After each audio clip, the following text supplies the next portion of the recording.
Sen ne persen, sen ne melek, sen ne firişte.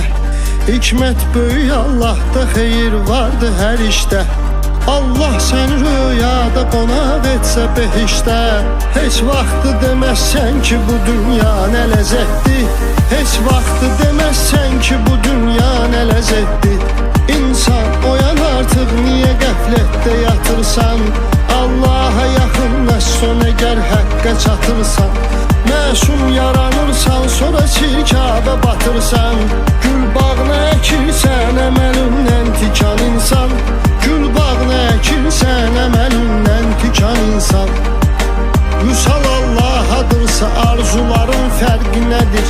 Mənbəyi birdirsə qardaş, suların fərqi nədir?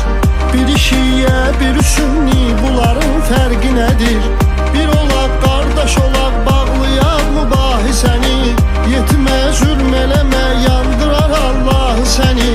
Özü yandırmasa da yandırar Allah səni. Cəhd elə vüqar ömrüğü mənalı keçirt ki, iz qoydu desinlər, deməsinlər yaşı getdi. Cəhd elə vüqar ömrüğü mənalı keçir ki, iz qoydu desinlər, deməsinlər yaşı getdi. Bədbəxtdir o aşıq ki, könül sildaşı getdi.